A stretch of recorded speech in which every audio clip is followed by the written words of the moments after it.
Welcome back to my channel. ఈరోజు నేను మీకు నాకు కుకింగ్ కాంపిటీషన్లో ఫస్ట్ ప్రైజ్ తెప్పించిన రెసిపీ కాజు చికెన్ కర్రీ ఎలా చేయాలో చూపిస్తానండి.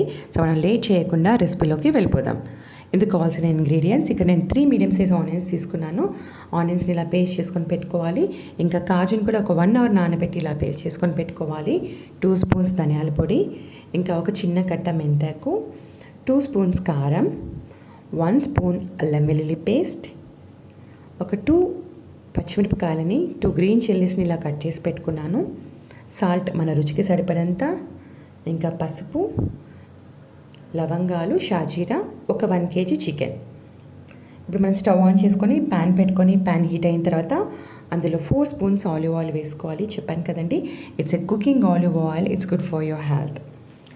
మనం ఇందులో షాజీరా, లవంగాలు, చెక్కలు అవి వేసుకొని ఫ్రై అయిన తర్వాత అందులో మనము కడిగి పెట్టుకున్న మెంతాకును కూడా వేసుకోవాలి. మెంతాకును కూడా వేసుకొని మరి కొంతసేపు ఫ్రై చేసుకోవాలి. ఇది ఇలా ఫ్రై అయిన తర్వాత దాని కలర్ అనేది చేంజ్ అవుతుందండి. చూసారా, ఇలా అవుతుందన్నమాట.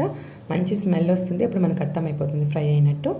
ఇప్పుడు ఇందులో మనం ఆనియన్ పేస్ట్ని కూడా వేసుకోవాలి. ఆనియన్ పేస్ట్ వేసుకొని మరి కాసేపు ఫ్రై చేసుకోవాలి.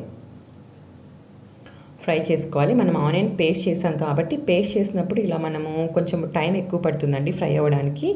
చూసారా, ఇలా మంచి గోల్డెన్ కలర్లోకి వచ్చిన తర్వాత మంచిగా ఫ్రై అయినట్టు. ఇప్పుడు ఇందులో మనము కట్ చేసి పెట్టుకున్న పచ్చిమిరపకాయలు వేసుకుందాము. వేసుకొని మరి కాసేపు ఫ్రై చేద్దాం. ఫ్రై అయిన తర్వాత ఇప్పుడు ఇందులో ఒక 1 స్పూన్ అల్లం వెల్లుల్లి పేస్ట్ని కూడా వేసుకుంటున్నాను.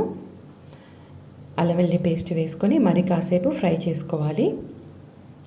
పచ్చివాసన పోయేంత వరకు మరి కాసేపు ఫ్రై చేసుకోవాలి. చూసారా, మంచిగా ఫ్రై అయిపోయింది. ఇప్పుడు మనము ఇందులో కాజు పేస్ట్ని వేసేసుకుందాము. ఈ కాజుని ఖచ్చితంగా ఒక 1/2 అవర్ టు 1 అవర్ నానబెట్టాలండి. నానబెట్టుకొని ఇలా పేస్ట్ చేసుకుంటే ఇలా మంచి థిక్ కన్సిస్టెన్సీ వస్తుందన్నమాట. చాలా బాగుంటుంది. ఇప్పుడు మనము కాజు పేస్ట్ని మరి కాసేపు ఫ్రై చేద్దాము. ఫ్రై అయిన తర్వాత మనము దేంట్లో అయితే మిక్సీ జార్లో కాజు పేస్ట్ చేసి ఉంటామో అందులో ఉండే వాటర్, అందులో కొంచెం వాటర్ వేసుకొని దాన్ని కడిగి ఆ జార్ని, ఆ వాటర్ని కూడా మనం ఇందులో పోసుకోవాలన్నమాట. ఈ వాటర్ని మనము ఇందులో వేసేసుకుందాము. వేసుకొని మరి కాసేపు మనము ఈ కాజు పేస్ట్ అంతటిని ఫ్రై చేసుకోవాలి. మనం ఫ్లేమ్ని అడ్జస్ట్ చేసుకుంటూ ఫ్రై చేసుకుంటూ ఉండాలండి. ఇది త్వరగా మాడిపోతుంది అనమాట. ఈ కాజు పేస్ట్ అడుగంటిపోతూ ఉంటుంది. ఇప్పుడు మనము ఇందులో కొంచెం పసుపుని కూడా వేసుకుందాం. చిటికెడు పసుపుని వేసుకొని మరి కాసేపు ఫ్రై చేసుకుందాం. ఆ పసుపు అంతా ఈ కాజు పేస్ట్కి పట్టేలాగా మనకు కొంచెంసేపు ఫ్రై అయిన తర్వాత ఇందులో మనం ఇప్పుడు 2 స్పూన్స్ కారం, 2 స్పూన్స్ ధనియాల పొడి వేసుకోవాలి. వేసుకొని మరి కాసేపు ఫ్రై చేసుకోవాలి. ఈ కారం, ధనియాల పొడి, ఆ పేస్ట్ అంతా కలిపి మంచిగా ఫ్రై అవ్వాలండి. కొంతసేపు ఆ పేస్ట్ అంతటికి కారం, ధనియాల పొడి పట్టేలాగా బాగా కలుపుకుంటూ ఫ్రై చేసుకుంటూ ఉండాలి. మనం ఈ కర్రీ చేసుకోవాలంటే మాత్రము నాన్ స్టిక్ ప్యాన్ అయితేనే బెస్ట్. నార్మల్ కడాయి అయితే కనుక మనకు మాడిపోయే ఛాన్సెస్ ఎక్కువ ఉంటాయన్నమాట. కాజు అడుగంటిపోతూ ఉంటుంది కాజు పేస్ట్. ఇప్పుడు ఇందులో మనము కడిగి పెట్టుకున్న చికెన్ కూడా వేసుకుందాము. వేసుకొని ఇక్కడ నేను 1 కేజీ చికెన్ తీసుకున్నాను. ఇప్పుడు ఈ చికెన్కి ఈ కాజు పేస్ట్ అంతా పట్టేలాగా కింద నుంచి పైకి, పైనుంచి కిందికి ఇలా ఫ్రై చేసుకుంటూ ఉండాలి, కలుపుకుంటూ ఉండాలి. ఇలా అంతా కలుపుకున్న తర్వాత చూసారా, మొత్తం ఈ చికెన్ అంతటికి ఈ కాజు పేస్ట్, ఈ ఆనియన్ పేస్ట్ అంతా ఇలా పట్టిన తర్వాత ఇప్పుడు మనం సిమ్లో పెట్టుకొని లిడ్ పెట్టేసుకుందాం.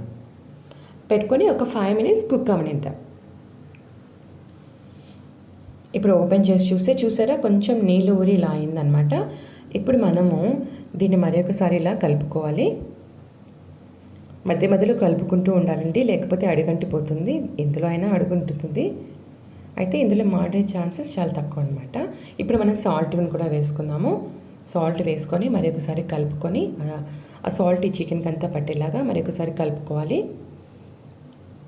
ఇప్పుడు కలుపుకొని మరి ఒకసారి మనం లిడ్ పెట్టేసుకొని సిమ్లో పెట్టేద్దాం.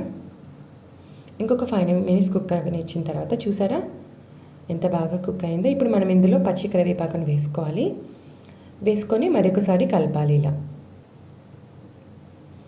ఇలా కలుపుకున్న తర్వాత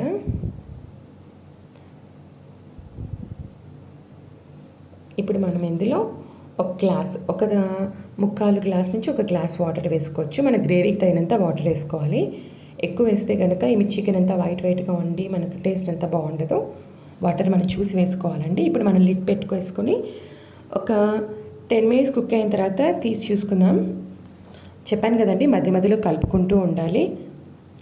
చికెన్ కొంచెం టెండర్ అయితే కనుక మనకు తొందరగా కుక్ అయిపోతుంది, లేదంటే మనకి ఎక్కువ టైం పడుతుంది. చూసారా, కుక్ అయిపోయింది. ఇలా ఆయిల్ అంతా పైకి వచ్చిందంటే సో ఆల్మోస్ట్ మనకు కుక్ అయిపోయినట్టే. ఇది బాయిల్ అవుతుంటేనే చాలా మంచి స్మెల్ వచ్చి చాలా బాగుంటుంది స్మెల్. సో అంతే అండి, చూసారా అండి ఎంత బాగా చక్కగా బాయిల్ అయిపోయిందో.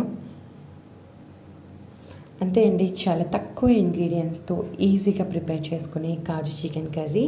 సో మీరు కూడా ఒకసారి ట్రై చేయండి. సో మనం లాస్ట్లో ఇది స్టవ్ ఆఫ్ చేసుకునే ముందు మనము కొత్తిమీరని ఇలా కట్ చేసుకుని కొత్తిమీరని ఇలా చల్లుకొని ఒకసారి కలుపుకొని అంతా కలుపుకొని ఆ కొత్తిమీర అంతా కలిసిపోయేలాగా కలుపుకొని మనం స్టవ్ ఆఫ్ చేసుకోవడమే. సో అంతే అండి, చాలా తక్కువ ఇంగ్రీడియంట్స్తో ఈజీగా ప్రిపేర్ చేసుకొని కాజు చికెన్ కర్రీ. మీరు కూడా ఒకసారి ట్రై చేసి ఎలా వచ్చిందో నాకు కామెంట్లో తెలియజేయండి. Thank you so much.